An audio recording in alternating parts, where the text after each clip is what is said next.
नमस्कार दोस्तों, मेरे चैनल रामेश्वरम भक्ति चैनल में आप सभी का हार्दिक स्वागत है। दोस्तों, ज्येष्ठ माह में कृष्ण पक्ष की मासिक शिवरात्रि कब है? ज्येष्ठ माह कृष्ण पक्ष चतुर्दशी तिथि का आरंभ 4 जून को रात 10:01 से होगा। चतुर्दशी तिथि समाप्त होगी 5 जून को शाम 7:54 पर। मासिक शिवरात्रि का व्रत 4 जून को रखा जाएगा। दिन है उस दिन मंगलवार। तो दोस्तों, मंगलवार के दिन जब प्रदोष का तिथि पड़ता है, चतुर्दशी तिथि मासिक शिवरात्रि, उस दिन जो है कि भौम प्रदोष उसे कहा जाता है। तो भौम प्रदोष का व्रत 4 जून को रखा जाएगा। तो दोस्तों, आप सभी लोग 4 जून को मंगलवार का दिन है, उस दिन आप लोग प्रदोष व्रत करिएगा। मासिक शिवरात्रि व्रत का भी लाभ मिलेगा आपको और चतुर्दशी तिथि तेरस का भी लाभ आपको मिलेगा। तेरस है, चतुर्दशी है, उसके बाद से आपका मासिक शिवरात्रि है, कृष्ण पक्ष का मासिक शिवरात्रि है, उस दिन प्रदोष का तिथि भी है, प्रदोष का व्रत भी किया जाएगा।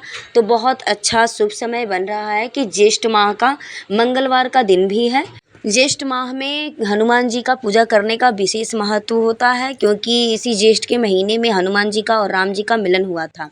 तो मंगलवार के दिन प्रदोष का दिन पड़ रहा है और जो लोग प्रदोष का व्रत रखेंगे उन्हें कई कई व्रतों का लाभ मिलेगा। मंगलवार का भी लाभ मिलेगा उन्हें और मासिक शिवरात्रि के व्रत का भी लाभ मिलेगा। चतुर्दशी तिथि यानी तेरस तिथि का भी लाभ मिलेगा, तेरस व्रत का भी और प्रदोष व्रत का भी। यानी एक दिन में आपको कई व्रत का लाभ पा सकते हैं आप लोग। तो इस दिन आप लोग सुबह उठ करके स्नान आदि करके नित्य क्रियाओं से अपने निवृत्त होकर के और स्नान करने के बाद से स्वच्छ वस्त्र धारण करें। वस्त्र में आपको लाल, पीले और गुलाबी रंग के वस्त्र पहनने हैं, काला, नीला और सफ़ेद नहीं पहनना है। वैसे शिव जी के व्रत में सफ़ेद वस्त्र को माना जाता है, उत्तम माना जाता है, लेकिन सुहागिन महिलाएं जो भी हैं, स्त्रियां, वो सफ़ेद वस्त्र नहीं धारण कर सकती हैं। तो उस दिन आप पीला वस्त्र धारण कर सकती हैं, क्योंकि शिव जी के पूजन में पीले वस्त्र का विशेष महत्व होता है। नारंगी वस्त्र, लाल वस्त्र, गुलाबी वस्त्र, इन सभी रंग का वस्त्र जो है कि आप उस दिन पहन सकते हैं। उसके बाद से सुहागिन महिलाएं ध्यान दें कि उस दिन अपने पैरों में महावर कलर रंग जरूर लगा लें। उसके बाद से लाल और हरे रंग, पीले रंग की अपने हाथों में चूड़ियां पहने।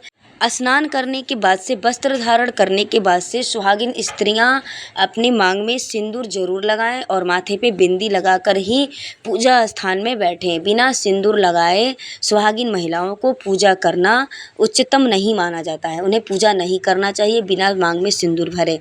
तो इस बात का आप लोग विशेष ध्यान रखें, क्योंकि उस दिन आप लोगों का व्रत है। तो उस दिन आप लोग भूल से भी ये गलती ना करें। जरूर नहाने धोने के बाद से माथे पे बिंदी और मांग में सिंदूर लगाने के बाद ही आप शिव जी का पूजन करने के लिए, अभिषेक करने के लिए आप प्रदोष व्रत के दिन आपको पूजन कैसे करना है कि एक चौकी पे लाल वस्त्र बिछा लेना है, उस पे शिव जी की प्रतिमा को रखिएगा, शिवलिंग स्थापित करिएगा।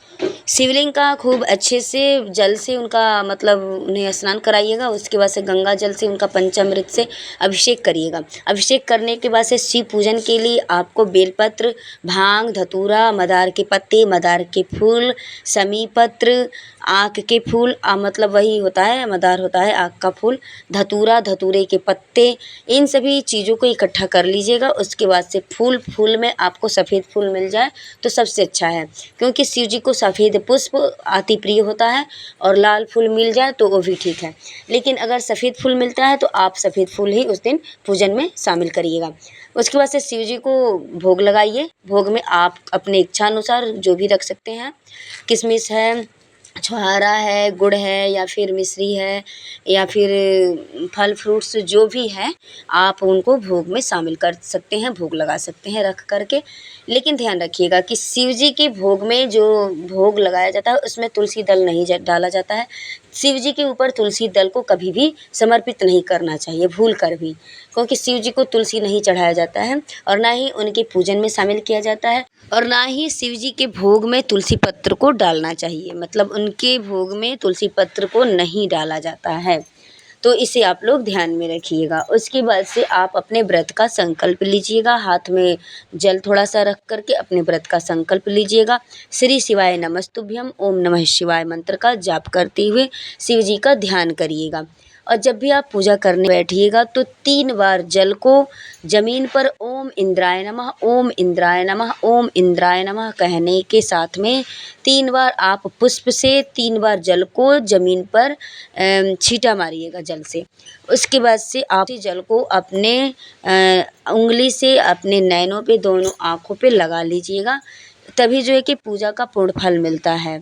ऐसा मतलब कथा में और शास्त्रों में भी बताया गया है कि अगर ऐसा नहीं करते हैं ओम इंद्राय नमः, ओम इंद्राय नमः 3 बार कहकर अगर ज़मीन पे आप जल नहीं छोड़ते हैं तो वह सारा पूजा, सारा जप, सारा माला का जाप का फल इंद्र को प्राप्त होता है।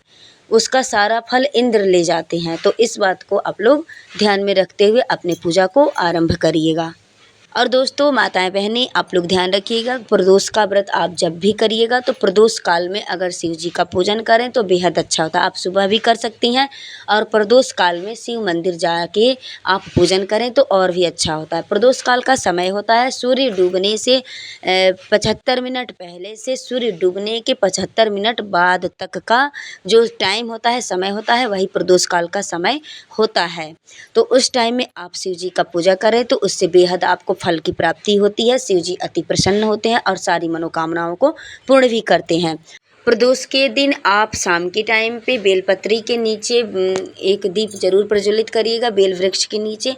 और शिव मंदिर में अगर बट वृक्ष है, बरगद का वृक्ष है आपके पास में, तो उसके नीचे भी आप एक दिया जरूर लगाइएगा। अगर शिव मंदिर नहीं है आपके पास में, जो भी मंदिर है, जिन भगवान जी का अगर मंदिर है उनके मंदिर में जाके आप पूजा कर सकती हैं और अपने घर में भी आप कर सकती हैं। अगर कोई मंदिर नहीं है आपके पास में तो आप अपने घर में ही पूजा और ध्यान शिव जी का करिएगा।